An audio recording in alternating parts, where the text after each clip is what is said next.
참 좋으신 우리 주님의 은총과 사랑이 교회 여러분과 함께 하시기를 축원합니다. 한 주간 평안하셨습니까? 선 자리가 달라지면 보이는 풍경도 달라진다라는 말이 있습니다. 바닷가의 풍경과 산봉우리에서의 풍경이 다르고 대도시와 농촌에서의 풍경이 달라 보이는데 그것은 당연 서 있는 자리가 다르기 때문입니다. 서 있는 자리만이 아니라 가는 길이 바뀌면 풍경도 달라 보입니다. 동네 골목길을 걸어갈 때, 산골 소록길을 걸어갈 때, 8차로나되는 대도시 도로를 달릴 때, 구불되는 지방도를 달릴 때의 풍경은 다르게 보입니다. 예전에 비해 다니는 길들이 많이 바뀌었습니다. 처음 제천에 왔을 때 동서남북 어디를 가든지 구불되는 고갯길과 골짜기 길을 지나야 했는데 이제는 어떻게 바뀌었나요? 자동차 전용 도로가 생겨나고 터널과 교량이 생겨서 직선길이 되었습니다. 운전하기도 편하고 시간도 단축되고 참 편리해졌습니다. 기찻길도 이제는 직선 터널이 개통되어 매우 빨라졌죠. 편하고 빨라져서 좋은 점도 있지만 동시에 잃은 것도 있습니다. 어떤 거를 잃었습니까? 우리는 더 이상 그 사이를 경험할 수 없게 되었습니다. 그 사이.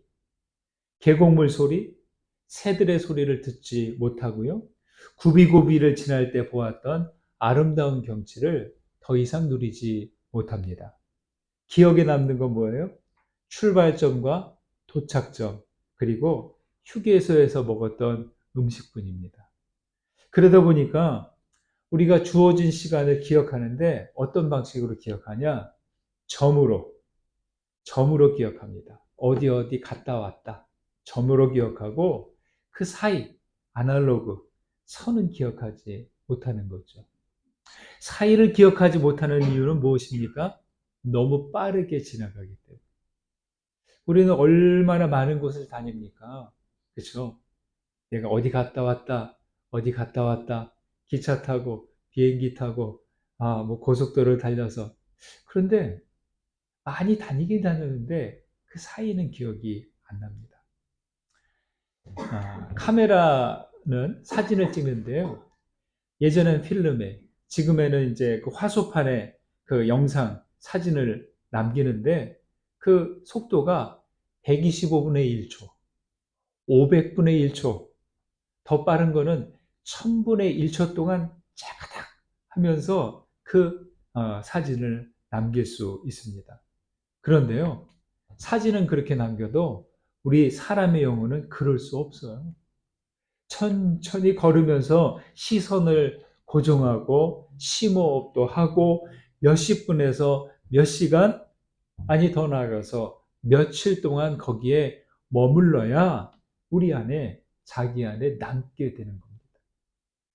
세상에 어떻게 되냐면 효율성과 경제성을 우선으로 하다 보니까 길을 넓히고 직선으로 만듭니다. 고대 로마 제국은 점령지를 효율적으로 통치하기 위해서 전차가 다니는 길을 만들었습니다. 지금도 그쪽 지역에 가면 로마 사람들이 만들어 놓았던 길이 있어요. 그런데 예수님의 길은 전차로 다니는 길이 아니라 터벅터벅 걸어 다니며 복음을 전하시던 길이었습니다. 걸어 다니셨기에 수가성 우물가에서 사마리아 여인을 만났고 삭개오도 만났고 갈릴리 호숫가에서 어부들을 만났습니다. 그렇게 만남으로 제자들을 부르셨고 복음을 전하시면서 구원으로 초청해 주셨습니다.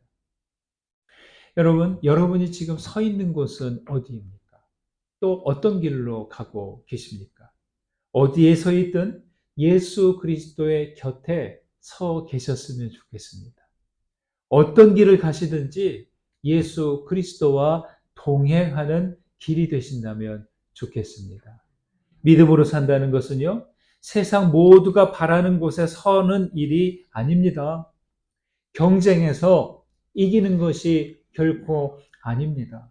믿음의 여정은 직선으로 빠르게 먼저 가지 않고 다소 느리고 구불대도 그리스도의 발걸음과 함께 하고 발자취를 따라가는 그러한 여정입니다. 오늘도 예수 그리스도와 함께 동행하시면서 믿음의 여정을 계속해 나아가시기를 주님의 이름으로 축원드립니다. 요셉이 선 자리는요, 어떤 자리였습니까? 채색 옷을 입고 아버지 야곱의 보호를 받는 곳이었습니다. 그러다가 머나먼 타국 애굽으로 옮겨졌죠. 아버지 심부름으로 형들을 찾아갔다가 구덩이에 던져졌고 더 큰 구덩이인 애굽으로 끌려갔습니다. 여러분, 사람은요, 갑작스런 환경 변화에 적응하지 못합니다. 우리가 물과 음식만 바꿔 마시고 바꿔 먹어도 탈이 나지 않습니까? 풍토와 문화까지 바뀌면 매우 혼란스러운 거예요. 요셉은 이제 막 청소년기를 벗어난 때라 별다른 인생 경험이 없어요. 그런데도 요셉은 그 먼 애굽까지 가서 그 변화에 잘 적응합니다. 여러분, 요셉은 그 갑작스러운 환경 변화에 어떻게 적응했을까요? 형들에게 집단 따돌림을 당해 노예로 팔려갔는데 그 배신과 서러움을 어떻게 견딘 것일까요? 무엇이 그에게 다가온 유혹과 모험과 지하 감옥을 견디게 했을까요? 무엇이 도무지 알 수 없는 그 바로의 꿈을 해석하도록 풀어내도록 한 것일까요? 우리는 요셉이 하나님을 통해서 그 꿈을 풀어내고 하나님과 함께했기 때문임을 압니다.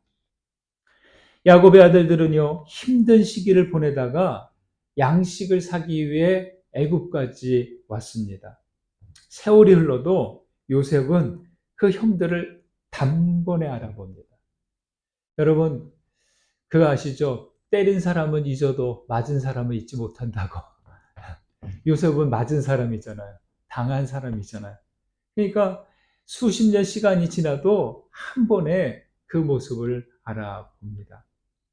요셉은 계략을 써서 동생 베냐민을 애굽까지 데려오게 했고 또 다시 계략을 써서 베냐민을 인질로 잡아두려고 했습니다. 아버지도 몰라요. 형들도 자기를 이곳까지 팔아버린 형들도 상관없어요. 이렇게 동생만 있으면 되는 거죠.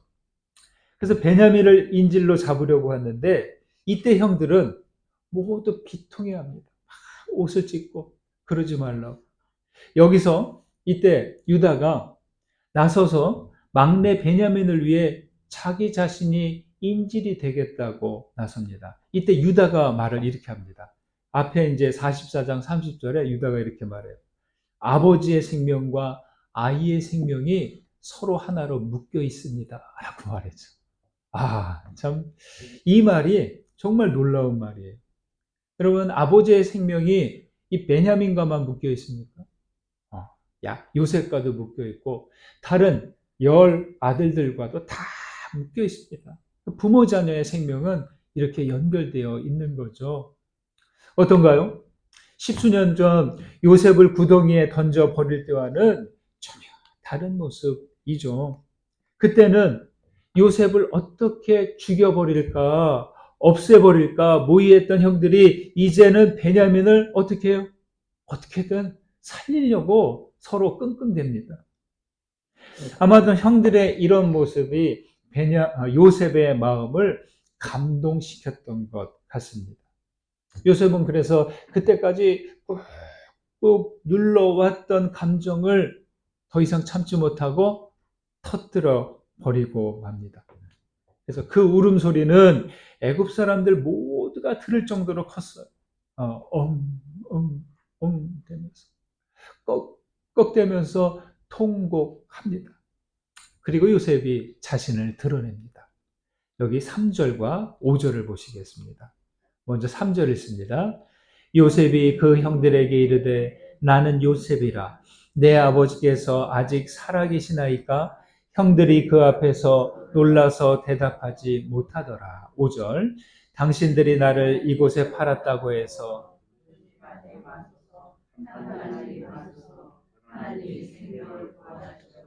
나를 당신들보다 먼저 보내셨나이다. 나는 요셉이라. 이 말에 형들은 놀라서 아무 말도 못하고 얼어붙습니다. 여기서 놀라다 이 말은요, 전쟁통에 전신이 마비될 정도로 큰 두려움을 느낄 때 사용하는 표현이에요. 놀라다. 단순히 아이 깜짝이야 이 정도가 아니라 너무 큰 두려움에 놀라서 어찌할 바를 모르는, 얼어붙은 그 상태를 말하는 거죠. 그럴 만도 하죠.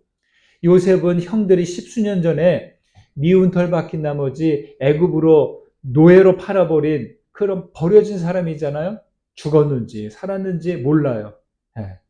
예. 놀라서 굳어버린 형들은 이 순간 머릿속이 어땠을까요? 하얗게 됐을 겁니다. 죽이고 싶을 정도로 미워했는데 차마 그럴 수는 없고 꼴보기 싫어서 멀리 보내버렸던 요셉이 지금 애굽의 최고 권력자가 되어서 자기들 앞에 서 있는 겁니다. 끝난 거죠. 이제 죽은 거죠. 그들은 이제 다음을 예측할 수 없는 상황에 직면합니다. 그런데 요셉이 이렇게 말하잖아요. 나는 아우 요셉입니다. 당신들이 애굽에 판 자입니다. 나를 이곳에 팔았다고 해서 근심하지도 한탄하지도 마소서. 나는 요셉입니다. 나는 애굽의 총리입니다. 이렇게 먼저 얘기하지 않고 자기 이름을 얘기해요. 그리고 말하죠. 나는 아우 요셉. 형들이 싫어서 팔아버렸는데 여전히 자기를 당신들의 아우 요셉이라고 합니다. 어때요? 요셉의 마음은 아직 형들과 연결되어 있죠. 요셉은 서운함과 억울함과 고생한 일들을 일체 이야기하지 않습니다. 그것들은 모두 요셉이 울 때, 통곡할 때 눈물에 씻겨 나간 듯합니다. 자, 여기서 중요한 게 있어요. 따라해 보실까요? 나는 요셉이라. 예, 자신의 참 모습을 이야기하는 말입니다.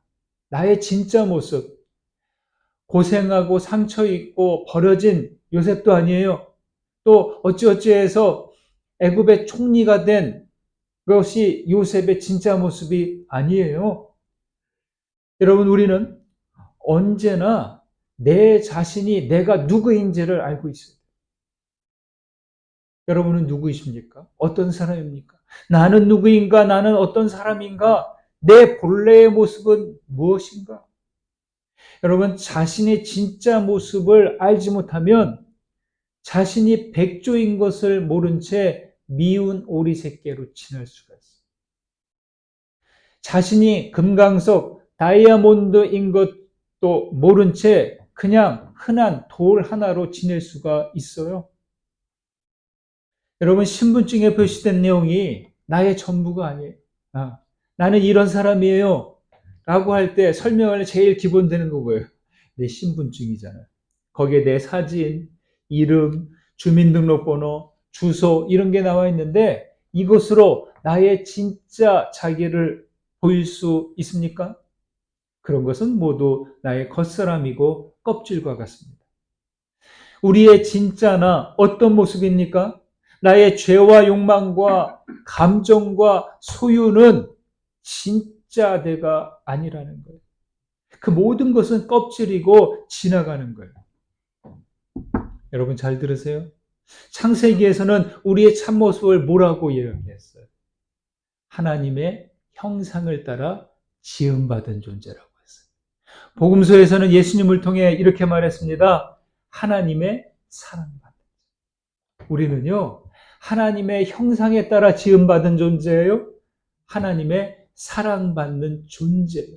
이것이 우리의 진짜 모습입니다. 여러분, 영화관 가서 영화 좀 보십니까? 요즘은 아니시더라도 예전에 좀 가보신 적 있죠? 영화관에서 영화를 상영하려면 뒤에서 영상기가 이제 다 비추잖아요. 요즘은 디지털 방식이지만 어쨌든 그 영상을 저 앞에 있는 흰색 스크린에 비춥니다. 스크린에 띄우는 영상은 아무리 아름다운 영상, 아무리 화려한 영상, 요즘에 블록버스터처럼 멋지게 만들어진 장면, 거기에 비춥니다. 그러나 영상은 지나갈 뿐 스크린 자체가 될 수 없습니다. 여기 잘 들으세요. 네. 산이 있고 날씨가 있습니다. 산의 날씨는 어때요? 매일 같나요? 매일 달라요. 비와 눈이 내리고 안개가 끼었다가 바람이 불고 하는 이 날씨는 매일매일 바뀌어요. 그런데 산은 안 바뀌어요. 스크린을 지나는 영상은 스크린이 아니고 매일 변하는 날씨는 산이 아니듯이 나의 참된 존재를 지나는 어떤 것도 진짜 내가 될 수 없다는 거예요. 무슨 얘기입니까? 여러분, 우리가 살아가는 동안 살아가면서 성공과 실패, 절망과 희망, 미움과 증오, 죄와 수치, 멸시와 따돌림, 소유와 명예, 그 모든 것들이 날씨처럼 다가오고 스크린 위에 영상처럼 뒤덮을 때 그 모든 것들이 자신의 전부로 여기지 말라는 겁니다. 내가 잘 되든 못 되든 그것이 진짜 내가 아니라는 거예요. 매일매일 다가오는 그 상황에 대하는 나의 감정, 나의 느낌, 이조차도 우리 자신이 아니라는 거예요. 그 모두는 지나간다는 거죠. 우리의 진짜 자기는 뭐냐? 하나님과 함께 할 때 드러나요. 정말 중요한 겁니다. 하나님 앞에 마주하고 하나님 안에 거할 때 내 안에 하나님의 형상이 보이고 내가 하나님의 사랑받는 자이구나, 이것을 깨닫게 됩니다. 조각가가 커다란 대리석을 놓고 이제 조각을 시작합니다. 자, 조각할 때 처음부터 무조건 그 대리석을 쪼개냅니까? 그 안에 자기가 새기고자 하는 진짜 조각의 모습이 무엇인지 알아야 그 바위에 불필요한 부분을 떼어낼 수 있는 거죠. 여러분, 하나님은 우리에게서 우리의 진짜 모습, 하나님의 형상과 하나님의 사랑받는 자의 모습을 드러내고자 합니다. 5절에서 말하죠. 요셉은 자기를 이곳으로 보낸 분이 누구라고요? 자기를 애굽까지 오게 한 것이 누구라고요? 여호와 하나님이라고 말합니다. 여러분, 요셉은 이 말에서 더 이상 채색 옷을 입던 요셉이 아닙니다. 이제 요셉은 하나님에 의해 그 바위 속 깊은 곳에서 꺼내진 요셉, 진짜 요셉으로 여기서 드러난 거죠. 여러분, 여러분의 삶 가운데 스크린 위에 영상과 같은 것들, 산 위에 날씨와 같은 것들이 있습니다. 상처와 후회와 부끄러움과 같은 것들, 죄와 잘못들, 미움과 증오들, 거짓과 욕심들, 그 무엇이든 지나가게 하십시오. 그것들을 붙잡지 말고 지나가도록 놓아 버리십시오. 참이 아닌 것들을 떼어내십시오. 그래서 여러분 안에 있는 하나님이 바라시는 진짜 내 모습을 드러낼 수 있게 되시기를 간절히 소망합니다. 그 다음 4절과 14절, 15절을 보시겠습니다. 먼저 4절 읽습니다. 요셉이 형들에게 이르되 내게로 가까이 오소서. 그들이 가까이 가니 이르되 나는 당신들의 아우 요셉이니 당신들이 애굽의 판자라. 14절 15절. 자기 아우 베냐민의 목을 안고 우니 베냐민도 요셉의 목을 안고 우니라. 요셉이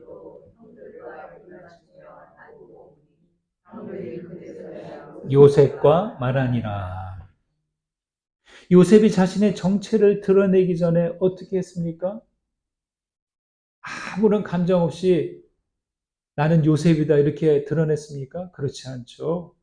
그 앞에 나왔듯이 몇 번이나 드나들면서 감정을 추스렸어요. 여러분, 요셉의 내면은 편하지 않았어요. 분노, 증오, 또 연민, 그런 모든 것들이 그 속에서 막 충돌하고 싸웠을 거예요. 그런 다음 자기를 애굽에 판 일로 더 이상 근심하지도 한탄하지도 말라고 하면서 형들을 안심시킵니다. 요셉은 이제 용서의 문을 열어 젖혔습니다. 그 용서의 증거가 이겁니다. 여기 4절에서 말합니다.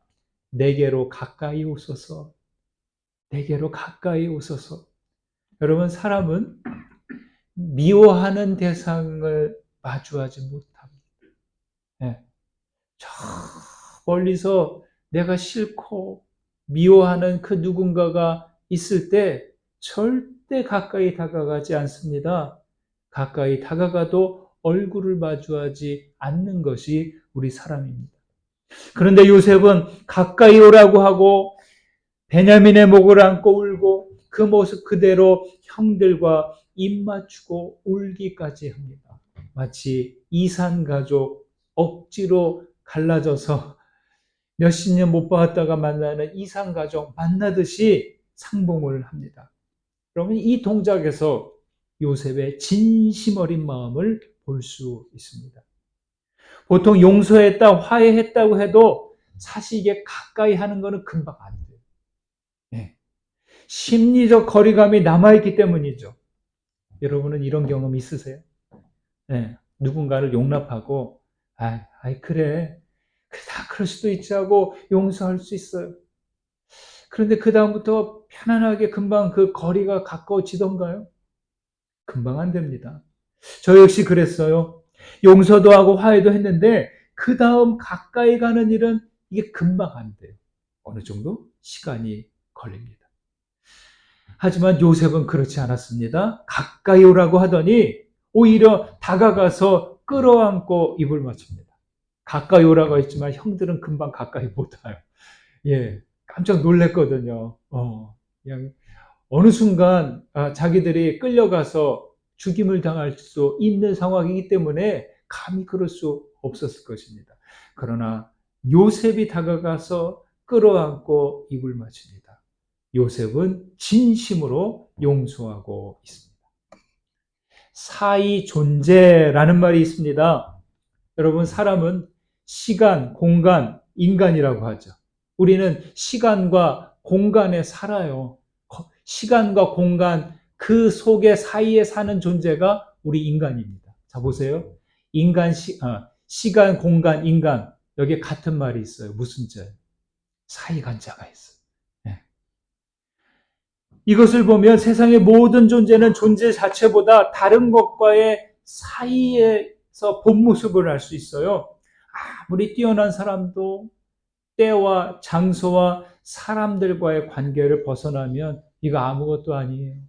네.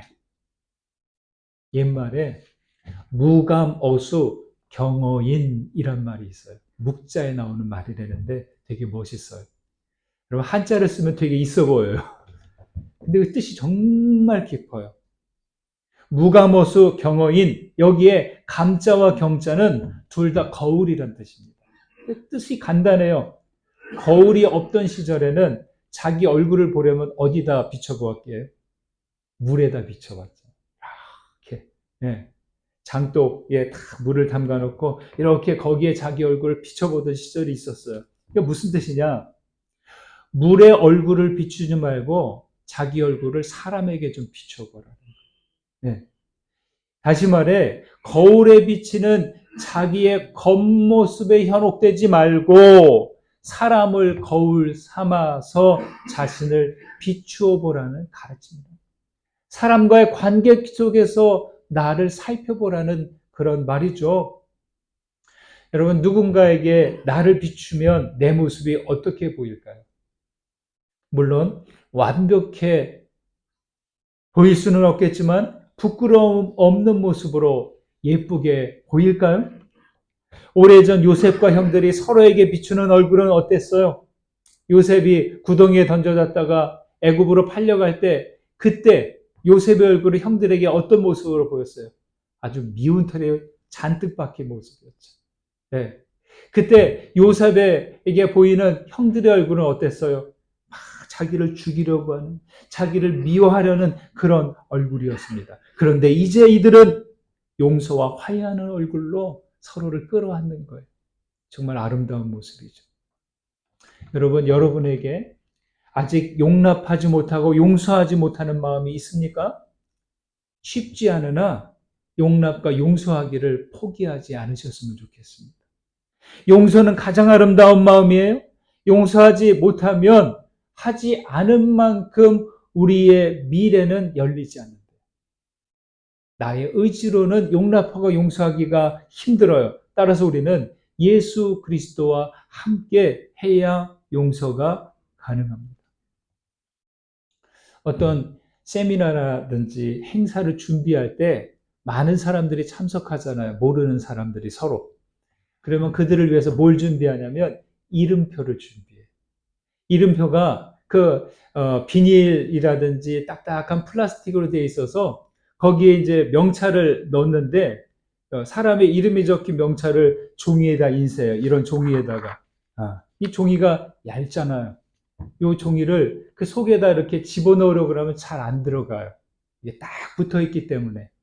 그래서 그렇게 그냥 억지로 하면 구겨지고 찢어지고 참 안 좋아요. 비결을 알았어요. 요령을 알았어요. 뭐냐. 본래 그 안에 두꺼운 속지가 있는데 그 속지를 꺼낸 다음에 거기에 딱 붙이고 함께 탁 밀어넣으니까 한 번에 딱 들어가는 거예요. 예. 머릿속에 그려지시죠? 여러분, 저는 용납하고 용서하는 일이 바로 이와 같다고 생각해요. 자기 위주로 하는 용서, 용납 안 돼요. 우리의 마음이 얇아요. 네.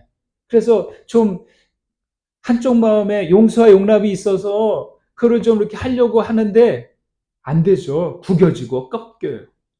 그러나 우리 사랑의 주님이신 예수님과 함께하면 돼요.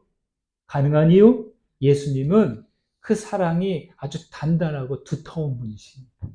예수님께 딱 붙어서 용서로 들어가고 용납으로 들어가면 이게 된단 말이죠. 여러분, 예수님의 사랑은 꺾이지 않습니다. 그리스도의 꺾이지 않고 두터운 사랑과 함께 여러분 모두에게 다가가시는 하나님의 자녀 되시기를 축원드립니다. 그 다음 5절과 7절을 보시겠습니다. 먼저 5절 있습니다. 당신들이 나를 이곳에 팔았다고 해서 근심하지 마소서, 한탄하지 마소서. 하나님이 생명을 구원하시려고 나를 당신들보다 먼저 보내셨나이다. 7절. 하나님이 큰 구원으로 당신들의 생명을 보존하고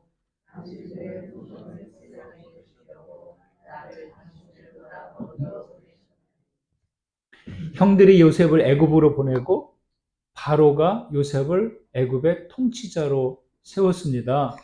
그런데요, 요셉은 하나님께서 자기를 이곳으로 보내셨다, 하나님께서 자기를 통치자로 세우셨다라고 합니다.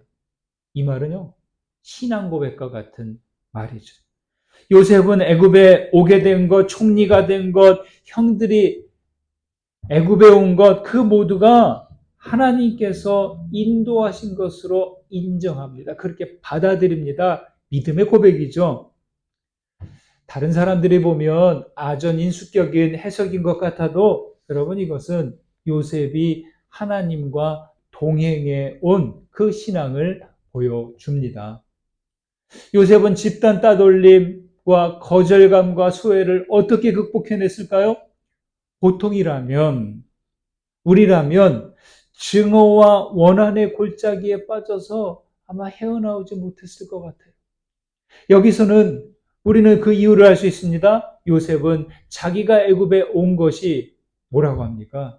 생명을 구원하기 위해, 생명을 보존하기 위해라고 합니다. 여러분, 요셉은 하나님의 생명과 구원의 역사를 깨달은 거예요. 요셉은 증오와 원한에 갇히지 않고 큰 그림을 보는 사람, 역사를 보는 사람이 되었어요. 여러분, 장기와 바둑을 좀 두어보셨나요? 우리 남자분들. 장기와 바둑 좀 두어보셨죠? 장기가 뭔지 바둑이 뭔지 모르시나요? 네. 장기와 바둑 좀 더 보셨어요? 네. 그리고 또 우리 자매님들은 또 장기와 바둑 두는 거 좀 보셨죠? 네.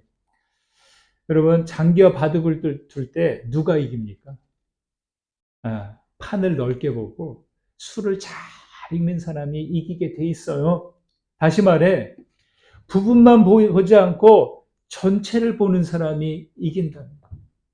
형들에게 따돌림 당해 애굽에 팔려간 일은 부분이에요. 그 일만 생각하면 이를 갈 수밖에 없어요. 증오와 원한에 갇히게 됩니다. 그러나 요셉은 그 원한의 늪에서 허우덕대지 않고 빠져나왔어요. 5절에서 말하죠. 하나님이 나를 당신들보다 먼저 나를 부르셨다. 네. 여러분, 이게 그냥 하는 말이 아니라는 거예요. 요셉은 자기의 삶과 그 역사 전체를 볼 때 하나님이 하셨다고 하나님을 주어에 놓습니다. 요셉은 형제들끼리 시기와 미움으로 생긴 비극의 당사자입니다. 하지만 그는 그 작은 이야기에 갇혀 있지 않고 하나님이 주도하시는 큰 이야기로 나왔습니다. 그는 작은 시냇물에서 나와 바다로 나아간 것이죠. 여러분, 신앙으로 산다는 것 바로 이것입니다. 하나님이 주도하시는 커다란 은혜의 바다로 나아가는 겁니다. 단편 소설이 아니라 하나님께서 이끄시는 대화 소설 속으로 들어가요. 그 좁은 단편 소설에서 내가 뭐 가진 게 있다, 내가 명예가 이 정도다, 뭐 성공했다, 실패했다, 이거 가지고 복잡되는 게 아니라 하나님의 커다란 그 우주적인 역사, 대화 소설로 나오는 겁니다. 여러분, 우리 삶의 이야기는 어느 곳으로 흐르고 있습니까? 시냇물입니까? 강물입니까? 은혜의 바다로 향하고 있습니까? 여러분은 단편 소설 속에 머물겠습니까? 아니면 하나님께서 주도하시는 대하 소설 속으로 들어가시겠습니까? 하나님께서 이끄시는 은혜의 바다로 나아가십시오. 인간이 만드는 작은 이야기 속에 갇혀 있지 말고 하나님께서 주도하시는 구원과 사랑 이야기로 나아가셔서 그곳에 우리 주님과 함께 영원히 거하시는 우리 모두 되시기를 주의 이름으로 축원드립니다. 받은 은혜 생각하면서 거듭의 기도 드리십니다. 울림이 되고 깨달은 것 있으시면 붙드시고 기도로 올려드립니다. 기도하겠습니다.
하나님, 요셉은 미움과 따돌림 가운데 구덩이에 던져졌지만 그 구덩이에 갇히지 않고 일어났습니다. 거기서 하나님을 만나고 자신의 참모습을 알게 되었습니다. 주님, 우리도 하나님을 만났으니 하나님의 형상으로 지음받고 하나님의 사랑받는 자인 것을 깨닫게 하옵소서. 사랑이신 주님, 우리에게 용납하고 용서해야 할 대상이 남아있다면 감당할 만큼의 은혜와 사랑을 부어 주옵소서. 자비하신 주님, 우리에게 구원의 생명을 주셨으니 은혜의 바다에 이르게 하시고 주님이 주도하시는 커다란 이야기 속으로 들어가도록 이끌어 주옵소서. 그리스도 예수의 이름으로 기도드립니다. 아멘.